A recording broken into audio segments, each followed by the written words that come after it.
तो नमस्कार दोस्तों। पूर्ण चिकित्सा ज्योतिषी में आपका सभी लोगों का स्वागत है। मेडिकल एस्ट्रोलॉजी सीरीज़ को हम आगे बढ़ाएंगे। प्रीवियस क्लास में मैंने बताया था आपको कंजेनिटल डिजीज़, जन्मजात रोग और अच्छे स्वास्थ्य के क्या कॉम्बिनेशंस हो सकते हैं।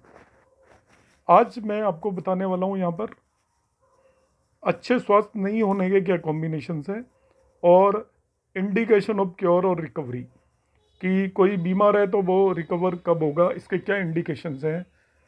जन्म कुंडली देखकर हम किस तरीके से पता करेंगे, किस तरीके से मालूम चलेगा हमें। तो मेडिकल में एस्ट्रोलॉजी का एक बहुत इंपॉर्टेंट रोल है। आपकी डिजीज ठीक होगी या नहीं होगी जल्दी से, तो ये डॉक्टर भी प्रेडिक्ट नहीं कर पाते, मगर एक अच्छा एस्ट्रोलॉजर एक कुंडली को देखकर ये प्रेडिक्ट कर पाएगा कि जो नेटिव है, जो भी आपके पास आया है, वो कब रिकवर होगा या उससे रिलेटेड पेशेंट कब रिकवर होगा। आज मैं इसमें कॉम्बिनेशंस आपको डिस्कस करूंगा, जिसमें कि अर्ली रिकवरी के कॉम्बिनेशंस हैं। उससे पहले एक और कॉम्बिनेशन हम डिस्कस कर सकते हैं, indications of the ill health. Good health के इंडिकेशंस हमने प्रीवियस क्लास में पढ़े थे, इल हेल्थ के इंडिकेशंस भी हैं। तो वैसे तो वो सभी इंडिकेशंस गुड हेल्थ से अपोजिट है, पर भी मैं इन कॉम्बिनेशंस को जल्दी से डिस्कस करना चाहूँगा, तो लोगों को इसका एडवांटेज मिलेगा। So combination of ill health में सबसे पहला होता है आपका वीक लगना। गुड हेल्थ के लिए स्ट्रॉन्ग लग्न थी, इसमें वीक लगना। अब लग्न वीक कब होती है, कमजोर यदि लग्न है तो वो किस केसेस में वीक होती है।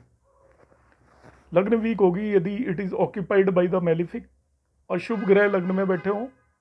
Aspect of malefic both natural as well as lords of adverse houses, मतलब लग्न को नैसर्गिक अशुभ ग्रह देख रहे हो और कुंडली के अशुभ ग्रह उसको देख रहे हो, लॉर्डशिप स्वामित्व के हिसाब से जो अशुभ ग्रह हैं वो देख रहे हो, तभी भी लग्न वीक हो जाती है। Presence of debilitated planet in the लग्न, लग्न के अंदर नीच का ग्रह यदि बैठा हो तभी भी लग्न वीक हो जाती है। Presence of adverse yoga in the लग्न, लग्न में आपके अरिष्ट योग यदि लग्न से बन रहे हो तभी भी, लग्न के अंदर बन रहे हो तभी भी लग्न वीक हो जाती है। दूसरा कॉम्बिनेशन वीक लग्न लॉर्ड, सेकंड कॉम्बिनेशन है वीक लग्न लॉर्ड। लग्न वीक हो जाए और लग्न लॉर्ड वीक हो जाए। अब लग्न लॉर्ड कैसे वीक होगा, अच्छी हेल्थ में हमने बताया था कि स्ट्रॉन्ग लग्न लॉर्ड, यहाँ पे वीक लग्न लॉर्ड हो जाए। लग्न लॉर्ड आपका डेबिलिटेटेड हो, कम्बस्ट हो, in the house of the enemy हो, इन एडवर्स हाउसेज 6, 8 और 12 में चला जाए, एसोसिएट हो जाए विद द मेलिफिक, मतलब नीच का हो जाए, अस्त हो जाए, शत्रु ग्रह में चला जाए, 6, 8, 12 में चला जाए और अशुभ ग्रहों के साथ एसोसिएटेड हो जाए, तो लग्न लॉर्ड वीक हो जाता है। तीसरा कॉम्बिनेशन मेलिफिक दुर्दुरा अराउंड द लग्न और लग्न लॉर्ड। दुर्दुरा यहाँ पे वो कर्तरी को बोल रहा है, तो एक शुभ कर्तरी में तो वो स्ट्रोंग हो जाता है, और यहाँ पाप कर्तरी यदि बन रही हो लग्न और लग्न लॉर्ड दोनों तरफ पाप कर्तरी बन रही हो, तभी भी आपका वो इंडिकेशन है बैड हेल्थ का। एफ्लिक्टेड मून फोर्थ कॉम्बिनेशन है। इसी तरीके से आपका चंद्रमा भी एफ्लिक्टेड हो, वो कैसे एफ्लिक्टेड होगा, इल प्लेस्ड हो, खराब घरों में बैठा हो, इज डेबिलिटेड और एफ्लिक्टेड बाई मेलिफिक, नीच का हो जाए या अशुभ ग्रहों से एफ्लिक्ट हो जाए, और उसके दोनों तरफ अशुभ ग्रह बैठे हों, मतलब चंद्रमा भी पाप कर्तरी में हो तो वो भी एफ्लिक्ट हो जाएगा।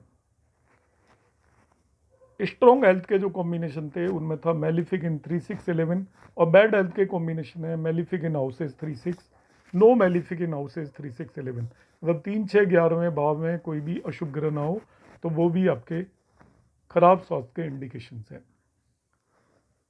नेक्स्ट कॉम्बिनेशन है मेलिफिक इन ट्राइंस, मतलब 1, 5, 9 में अशुभ ग्रह हों तो वो भी खराब स्वास्थ्य के इंडिकेशन है। मेलिफिक इन क्वाड्रेंट्स, केंद्र में यदि अशुभ ग्रह हों तो वो भी खराब स्वास्थ्य के इंडिकेटर हैं। Benefic in the 8th house, यदि बेनिफिक 8th हाउस में चला जाता है तो डिजीज हो जाती है इनक्यूरेबल, क्रॉनिक डिजीज हो जाती है। तो वो एक तरीके का बेनिफिक प्लानट का वेस्टेज है यदि वो 8th हाउस में चला जाता है तो। नेक्स्ट कॉम्बिनेशन हम बात करेंगे वीक 8th लॉर्ड। तो आप लोगों ने यदि गुड हेल्थ के कॉम्बिनेशन याद किए हैं तो आप देखोगे बिल्कुल अपोजिट कॉम्बिनेशंस की बात कर रहा हूँ मैं यहाँ पे। नेक्स्ट कॉम्बिनेशन में आपका वीक 8th लॉर्ड, जबकि अच्छी हेल्थ के लिए स्ट्रॉन्ग 8th लॉर्ड था। वीक आत्मकार का है, अच्छी हेल्थ के लिए स्ट्रॉन्ग आत्मकार था, बैड हेल्थ के लिए वीक आत्मकार का है।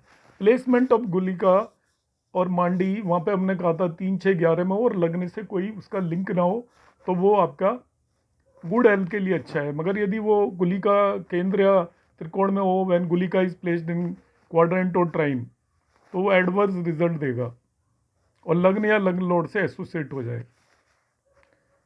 फिर है हाउस 1 एंड 8 इन अष्टक वर्ग। तो गुड हेल्थ के लिए वो स्ट्रॉन्ग होने चाहिए, अष्टक वर्ग में ज़्यादा पॉइंट होने चाहिए, और बैड हेल्थ के लिए वो वीक होने चाहिए, अष्टक वर्ग में पहले और 8वें भाव में कम अंक हो तो वो वीक हेल्थ को इंडिकेट करते हैं।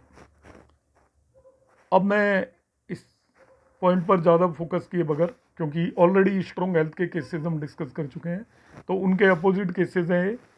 अब हम बात करेंगे इंडिकेशन फॉर क्योर और रिकवरी, कि कोई भी नेटिव कब जल्दी से रिकवर होगा, हमें कैसे पता चलेगा।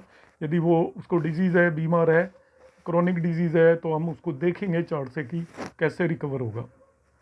तो इंडिकेशन ऑफ रिकवरी में वही है, गुड हेल्थ के कॉम्बिनेशन से आने वाले हैं। पहले तो सबसे पहला कॉम्बिनेशन आता है स्ट्रॉन्ग लग्न। लग्न जितनी स्ट्रॉन्ग होगी वो तो बीमार भी नहीं होने देगी, यदि वो बीमार हो गया तो उसको वो जल्दी से रिकवर कर देगी। स्ट्रॉन्ग लग्न पहला कॉम्बिनेशन है। दूसरा कॉम्बिनेशन है यहाँ पर स्ट्रॉन्ग 6th लॉर्ड, क्योंकि 6th लॉर्ड एक्चुअली डिजीज़ देता भी है तो वो डिजीज़ से लड़ने में भी हेल्प करता है। तो 6th लॉर्ड जितना ज़्यादा स्ट्रॉन्ग होगा, आपकी बॉडी के अंदर उतनी ही ज़्यादा डिजीज़ से लड़ने की कैपेबिलिटी होगी, रेजिस्टेंस होगा, और पर्सन यदि बीमार हो गया तो रिकवर भी वो 6th लॉर्ड ही उसको कराएगा। थर्ड वन होता है आपका फेवरेबल दशा। अब फेवरेबल दशा का मतलब है आपका महादशा और अंतरदशा, MD एंड AD। यहाँ पे आपकी अच्छे ग्रहों की यदि दशा चल रही है तो वो जल्दी से रिकवर करेगा, मगर इसमें एक चीज़ को और ध्यान रखना है, कॉन्सेप्ट ऑफ सब्सिक्वेंट दशा यहाँ पे बहुत इंपॉर्टेंट हो जाती है। मतलब जिस दशा में नेटिव बीमार है उससे आने वाली दशा कौन सी है। यदि वो फेवरेबल दशा है, शुभ ग्रहों की दशा है, आपके फंक्शनल बेनिफिट की दशा है, तो वो रिकवर करने में हेल्प करेगी, और अशुभ ग्रहों की दशा है तो वो रिकवर होने नहीं देगी। यदि मेलिफिक या अशुभ प्लैनेट की दशा है, फंक्शनल ग्रहों की, यहाँ पे हम जब दशा देखते हैं तो फंक्शनल प्लैनेट्स देखते हैं, आपकी कुंडली के लिए कौन से ग्रह अशुभ हैं और शुभ हैं। यदि नेटिव एक को डिजीज़ हुई एक पर्टिकुलर दशा में, तो हम आने वाली अंतरदशाएं देखो उसकी, यदि वो शुभ ग्रहों की दशाएं आपकी कुंडली के लिए तो वो रिकवरी में हेल्प करेंगी, मगर अशुभ ग्रहों की दशाएं तो आप प्रेडिक्ट करेंगे कि वो नेटिव जल्दी से रिकवर नहीं होगा। नेक्स्ट कॉम्बिनेशन यहाँ पर आता है फेवरेबल ट्रांजिट। यदि ट्रांजिट भी फेवरेबल यदि हो रहा है तो वो गुड रिजल्ट देगा, वो रिकवरी फ्रॉम डिजीज़ को इंडिकेट करता है। और लास्ट वन कॉम्बिनेशन होता है जुपिटर्स एस्पेक्ट। तो जुपिटर सभी बेनिफिकों में सबसे ज़्यादा इंपॉर्टेंट होता है। जब दशा लॉर्ड को वो एस्पेक्ट कर रहा हो, दशा लॉर्ड जिसकी दशा चल रही है उसको एस्पेक्ट कर रहा हो इन ट्रांजिट, या बर्थ चार्ट में भी वो एस्पेक्ट कर रहा हो, आप दोनों चीज़ देख सकते हो। यदि जुपिटर दशा लॉर्ड को बर्थ चार्ट में एस्पेक्ट कर रहा है तो भी वो अच्छा है, जल्दी रिकवरी करेगा। और यदि वो ट्रांजिट में दशा लॉर्ड को एस्पेक्ट कर रहा है तभी भी हम रिकवरी कहेंगे कि उस नेटिव की रिकवरी होगी। 1, 5, 9 में आपको पता है कि 5th हाउस, 7th हाउस और 9th हाउस में जुपिटर एस्पेक्ट करता है। यदि वो दशा लॉर्ड को ओरिजिनल चार्ट, यदि बर्थ चार्ट के अंदर नेटिव पोजीशन से एस्पेक्ट कर रहा है तभी भी रिकवरी होगी, और यदि वो ट्रांजिट में एस्पेक्ट कर रहा है तभी भी नेटिव की रिकवरी होगी। तो ये आज मैंने कॉम्बिनेशन डिस्कस किए, बैड हेल्थ और रिकवरी फ्रॉम द डिजीज़। अब वीडियोस वॉच करते रहें, मैं और भी कॉम्बिनेशन लेकर आऊँगा मेडिकल एस्ट्रोलॉजी से रिलेटेड। आपका एंड तक वीडियो देखने के लिए बहुत बहुत धन्यवाद। आगे देखते रहें। आपको यदि वीडियोस पसंद आ रहे हैं तो उन्हें लाइक और शेयर भी कर सकते हैं। धन्यवाद।